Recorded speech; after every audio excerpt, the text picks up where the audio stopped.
Hello everyone, so good to be worshiping with you again together today. We are going to be learning about another fruit of the Spirit, and I'll give you a hint. It's in the title of this song. If you recognize it, please hum along. Great is thy faithfulness, O God my Father. There is no shadow of turning with thee. Thou changest not thy compassions, they fail not. As thou hast been, thou forever wilt be. Great is thy faithfulness, great is thy faithfulness. Morning by morning, new mercies I see. All I have needed, thy hand hath provided. Great is thy faithfulness, Lord, unto me. Summer and winter and springtime and harvest, sun, moon, and stars in their courses above, join with all nature in manifold witness to thy great faithfulness, mercy, and love. Great is thy faithfulness, great is thy faithfulness. Morning by morning, new mercies I see. All I have needed, thy hand hath provided. Great is thy faithfulness, Lord, unto me. Pardon for sin and a peace that endureth, thine own dear presence to cheer and to guide, strength for today and bright hope for tomorrow, blessings all mine with 10,000 beside. Great is thy faithfulness, great is thy faithfulness. Morning by morning, new mercies I see. All I have needed, thy hand hath provided. Great is thy faithfulness, Lord, unto me. Great is thy faithfulness, Lord, unto me.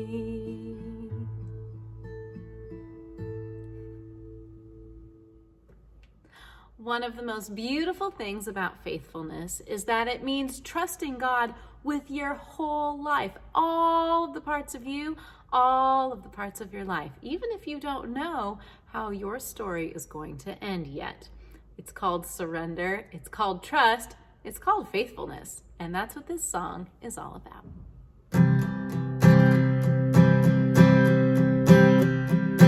Take these hands, I know they're empty, but with you they can be used for beauty in your perfect plan. All I am is yours. Take these feet, I know they stumble, but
Hello everyone, and welcome back to the kitchen. I was just getting ready to have a bite of my peanut butter and jelly sandwich.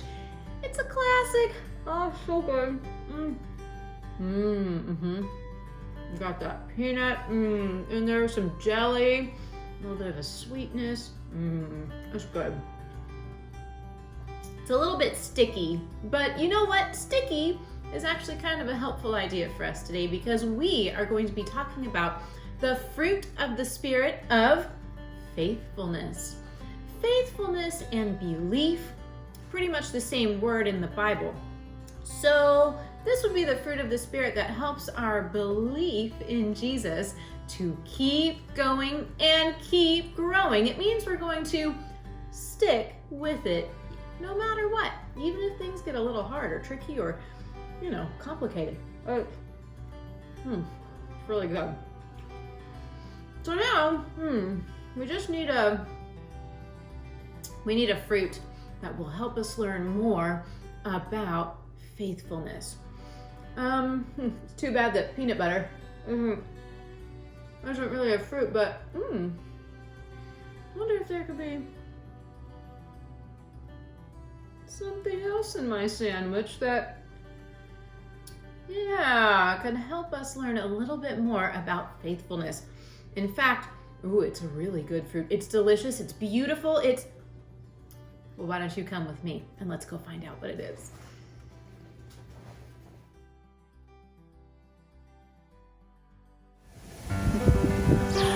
Raspberries are a faithful fruit. Let me tell you a little bit more about them. First of all, their name raspberry comes from an Old English word, rasp meaning rough.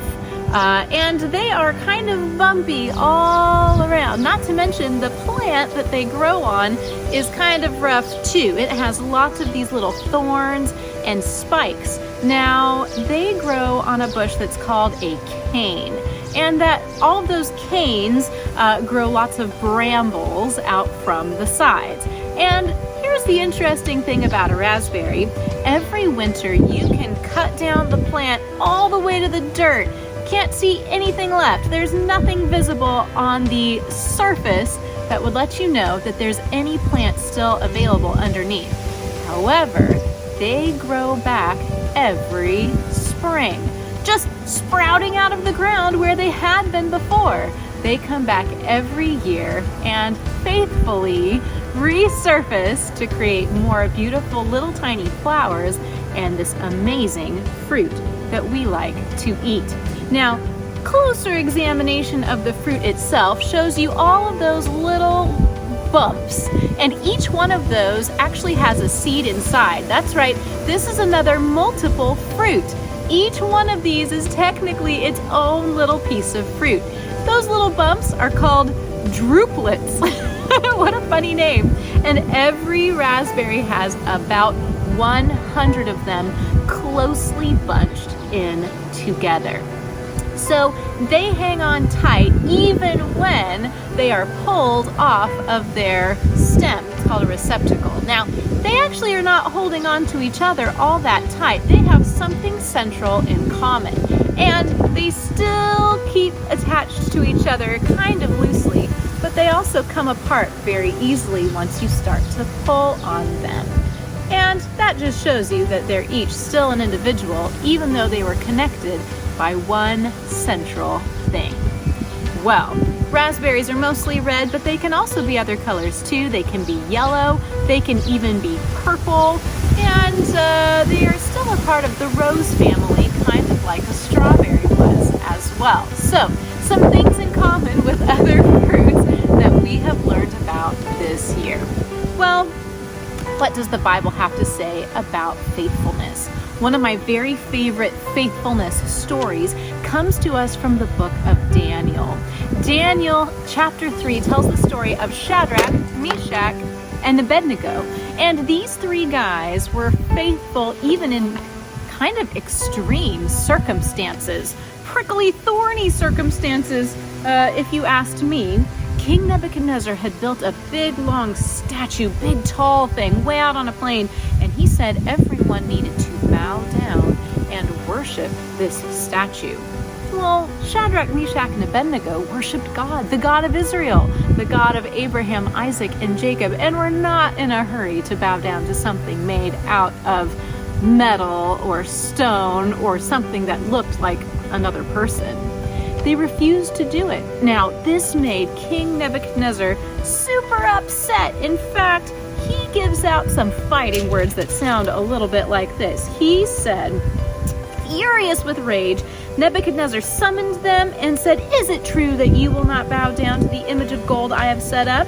When you hear the music, that's your job. But if you don't worship it, you will be thrown immediately into a blazing furnace. And then what God will be able to rescue you from my hand?" Those are some harsh conditions. And even so, did they just cave? Or did they choose to stay faithful? This looks like a pretty hopeless situation. It's a powerful king, a big hot fire. Things are really uncomfortable. From the surface, it looks like that's the end. But did you know that faithfulness continued to grow? And they replied to the king, "Oh, Nebuchadnezzar, we do not need to defend ourselves before you in this matter. If we're thrown into the blazing furnace, if the God we serve is able to save us from it, and he will rescue us from your hand, O king." Our God is able to rescue us. And here is the part I find most fascinating. But even if our God does not, we want you to know, O king, that we will not serve your gods or worship the image of gold you have set up. Wow. From the surface, it looks like that's the end of the story. But their faithfulness ran deep. Their faithfulness ran way to the core of who they were. Their faithfulness in God. And they even said, our God is strong, our God is able, and even if he doesn't, we are going to stay faithful to him. Wow, that's some faithfulness that they had going on deep in their hearts. And did you know what happened? Just true to his word, Nebuchadnezzar had them thrown into the fiery furnace, but they didn't burn up. Nothing bad happened. In fact, the text goes on to say that a fourth being, a fourth person, showed up in the fire with them. It says, King Nebuchadnezzar leapt to his feet in amazement and asked his advisor, "Weren't there 3 we threw in the fire?" God came and was there with them. They were not alone. Not only were they faithful to God, but God was faithful to them. And they came out, and it says in the Bible here too, not even their hair or their clothes smelled like they'd ever been in the fire. That's some pretty impressive faithfulness. In Hebrews chapter 11, the Bible lists a whole team of people throughout the stories of the Bible who were faithful. They didn't get to see everything. They didn't have the big picture. They didn't get to see the end of the story, but they chose faithfulness to God. They trusted that God was faithful to them, and they chose to continue to be faithful to God as well. A whole long list of people. People like Abel and Enoch, people like Abraham and Moses, and the Israelites going through the Red Sea and trusting that they would be all right through the process. Gideon, David, Samuel, the prophets, all of these amazing lives of faith. And then at the end of that chapter, right into the next chapter, chapter 12 in Hebrews, it says, "Therefore, since we are surrounded by such a great cloud of witnesses, let's get rid of everything that would hold us back, and let's also run with perseverance, with faithfulness, the race marked out for us. Let us fix our eyes on Jesus, the author and perfecter of our faith." Look at Jesus. Jesus, who is faithful to us, who said sin's not going to be the end of the story. I have a plan. I have a solution. I am going to be faithful to you to rescue you from sin. It's a pretty amazing, faithful God that we serve. And he invites us to live lives dedicated, devoted, focused on him. I love that the Bible talks about a cloud of witnesses. That's kind of what I think about with all these little drooplets. This little tiny cloud, this group of people who have said faithfulness is going to be my story. You're not the only one God has ever asked to be faithful. And in fact, you're also not the only one God has been faithful to. But when we practice the fruit of faithfulness, when we let Jesus grow faithfulness in our hearts and in our lives, something amazing and delicious is formed. Being faithful, even when things are rough, even when things look impossible, even from the surface, you don't know how it's going to work out. Yeah, because you have a God who loves you so much, he has been faithful to you. Let's head back to the kitchen and make a little treat that will help us remember to be faithful even when things get tough.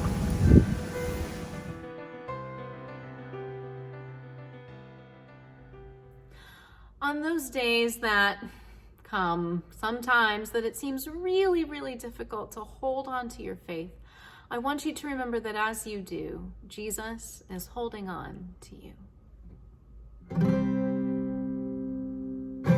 It seems like there's so much to hope for, so many dreams I wish they all would come true. When I think about your ways, Lord, it gives me so much faith in all that you do. Faith to see beyond what I can see. Faith to know that you will do great things. I will trust you, Lord, I'll always believe. And as I hold on to my faith, Jesus, you are holding on to me.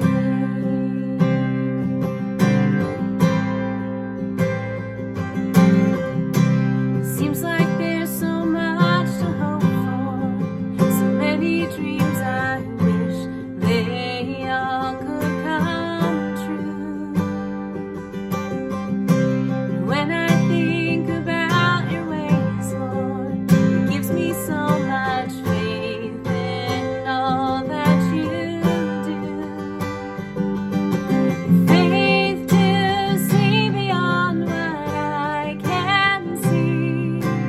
Faith to know that you will do great things.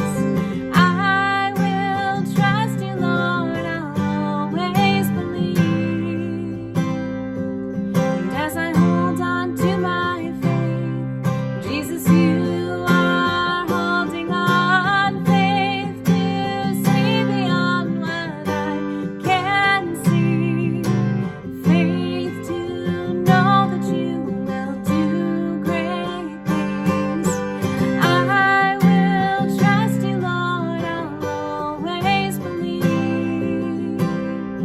And as I hold on to my faith, Jesus, you are holding on to me. And as I hold on to my faith, Jesus, you are holding on to me.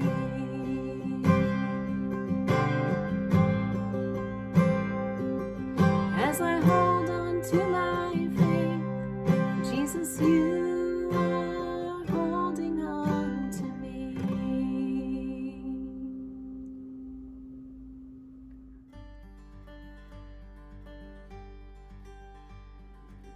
So as it turns out, these little tiny raspberries do have a few things that they can teach us about faithfulness. Now, back in the kitchen here, let's put something together that will help us remember what faithfulness is like.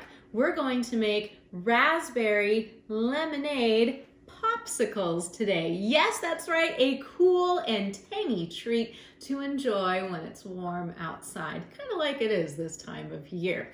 It's not hard at all. You really only need 2 ingredients. You need raspberries and about as many as comes in a little container like this that you find at the grocery store. That will be plenty. And then lemonade, I picked pink lemonade just because it looks kind of extra fancy and fun, but regular lemonade works too, or orange juice actually tastes really good with raspberries if you would like to team that up instead. And then you're going to need a popsicle mold. Now, I have this kind that has these little tiny cups that fit inside, and then the sticks. But you really don't need any sort of fancy equipment like that. You will do just fine if you use some paper cups or plastic cups. And then for the sticks, you can use straws, actual popsicle sticks, of course, or even a plastic spoon. If you stick that in and let it harden in your freezer, it will come out just fine and taste amazing. Okay, are you ready to go? Here's how it works. On your mark, get set, let's make popsicles.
I think our popsicles are completely frozen, which is exactly what you want a popsicle to do. But let's take a little look.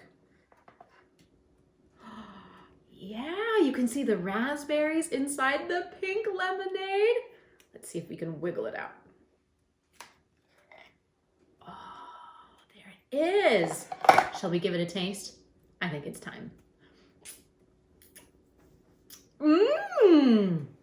It's tangy, it's bright, a little bit tart, which is what lemonade is. But it's cool and refreshing and delicious, just like faithfulness is. I hope that you will always remember that God made raspberries, these beautiful, teeny tiny examples of faithfulness that keep coming back year after year and hang together to show each other what faithfulness is like. And I hope you also remember that you have a loving God in heaven who is faithful to you no matter what. I hope you always remember that you are loved and you are prayed for, and I will see you again next time for another fruit of the Spirit.